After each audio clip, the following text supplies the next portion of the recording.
अभी आपने वो वाकया सुना होगा, आज से 4 दिन पहले का सिर्फ वाकया है। लेबनान में एक आदमी है, उसके नाम के आगे उसने गद्दाफी लगाया हुआ है, मिसाल के तौर पर इमरान गद्दाफी। अब वो जब एयरपोर्ट पे पहुंचा, हज की लिस्ट में उसका भी नाम था, तो जो एयरपोर्ट पर उसके मुल्क के इमिग्रेशन के अफसरान थे, उन्होंने उसका नाम पढ़ा, तो नाम पढ़ के उन्होंने कहा नहीं तेरा क्योंकि सर नेम जो है वो सही नहीं हमको लग रहा है, इसलिए हम तुझे हज बैतुल्लाह पर नहीं भेजे। तो वो अड़ गया, कहता नहीं जी मैं तो घर से तैयारी करके आया हूं, मैं तो कई साल से तैयारी कर रहा था, मुझे तो जाना है। तो इमिग्रेशन अफसरान ने उसका पासपोर्ट एक तरफ रख दिया कि भाई तू बैठ जा, पहले और लोगों को क्लियर करो, तुम्हें नहीं जाना है।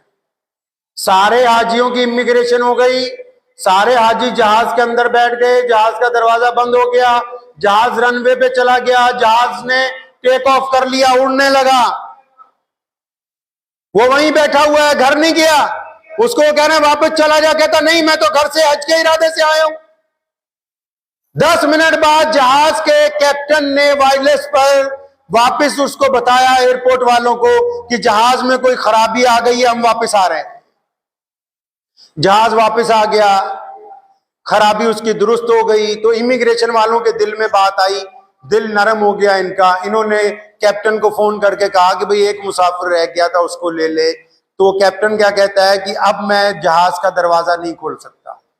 उसको खोलने के लिए भी लंबा प्रोटोकॉल होता है ना, कि पहले सीढ़ियां आएंगी, लगेंगी, ये होगा। वो कहता है टाइम ही नहीं, पहले लेट हो गए।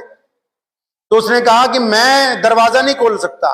उसने दोबारा जहाज उड़ाया। यह हजारों साल पुरानी कहानी नहीं, मैं आपको सुना रहा हूं, अभी 3 दिन पहले की बात है। अब इसने जब दोबारा जहाज उड़ाया, फिर जहाज आसमान की बुलंदियों पर पहुंचा, फिर जहाज के इंजन में खराबी आ गई। उसने फिर एयरपोर्ट को कहा हम वापस आ रहे हैं। दोबारा जब जहाज लैंड किया तो कैप्टन ने इमिग्रेशन वालों को फोन किया, क्या लगा वो जो एक हाजी रह गया ना, पहले इसको लेके आओ, जब तक ये जहाज में नहीं बैठता ये जहाज जाने के लिए तैयार ही नहीं हो रहा। दुनिया के इंजीनियर कहते हैं कि टेक्नोलॉजी के बीच में किसी का दखल नहीं है, लेकिन अल्लाह का निजाम यह कहता है कि दुनिया की कोई भी टेक्नोलॉजी हो वो मेरे रब की मोहताज है। और अल्लाह जिसको अपने घर बुलाना चाहे, दुनिया के लोग जोर भी लगा लें तो उसको बैतुल्लाह से दूर नहीं रख सकते हैं।